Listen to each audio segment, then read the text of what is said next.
This is actually our third club. The first one was in Hillsborough, North Carolina, and we was open for 1 month, and somebody burned it down. So then we moved to Hillsborough Road in Durham, where Rite Aid is, and they bought the property from us. Then we moved here, and that was New Year's Eve, 1998. And we've been here since then. And it was a country music nightclub, and we had live entertainment. And that was that for a while until about around 2004, and we started having Duke lacrosse coming in. And we started out in 1994 in October, and it was in Hillsborough, North Carolina, and it was a country music club. It was open 1 month to the date, and somebody burned us out. So then we went to Hillsborough Road in Durham, and we were a restaurant and nightclub, and Rite Aid bought us out, and then we moved here and opened up December 31st, 1998. And we were a country music nightclub, private club, period. So then in 2004,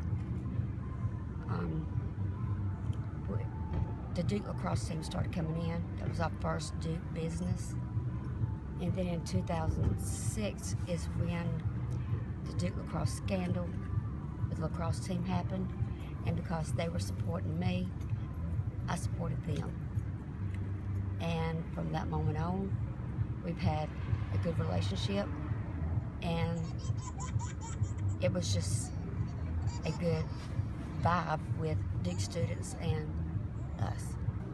Some of the things we do to prevent things from happening here at the club, we have our own buses and vans to pick up the students, carry them home so there's no drinking and driving.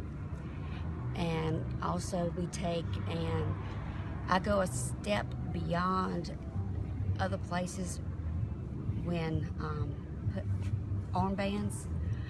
I go about each session of purchasing about 40,000 armbands that they can't be duplicated. Where a lot of people just buy like Budweiser armbands and things like that, and it's spending thousands of dollars each semester for it. So that's some of the things I try to do. I know there's some other things I do. I really try hard. I mean, but there's a lot of, there going to always be ways that people want to get around. But I try to keep up with as many people as I can and make sure they're not intoxicated too much, or I don't let them come in if they're underage and intoxicated. We won't serve them if they're too drunk, if they're overage, so forth. My employees,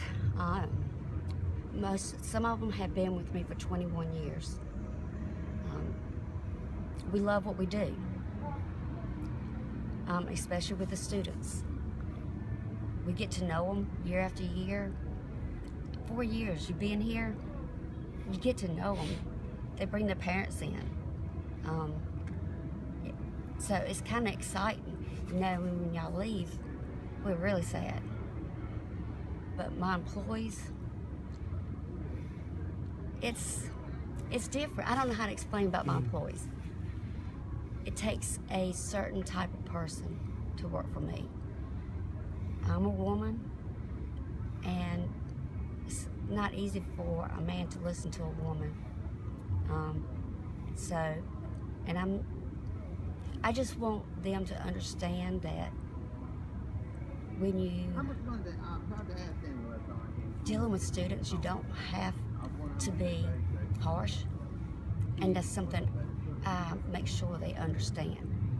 Most time, if there's something going on, I make sure I'm right there at it, because most time the Duke student's going to listen to me.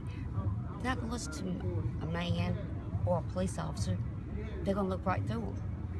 But they understand what I tell them to do, and they understand why.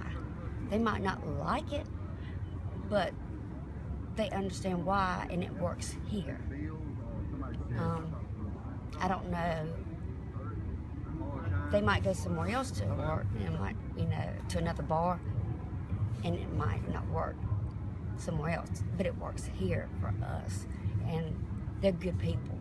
I mean, I wouldn't trade my employees for nobody, because they are good. They're good souls, and I mean, I love them. They might be older people, but they understand. They understand what I want from them.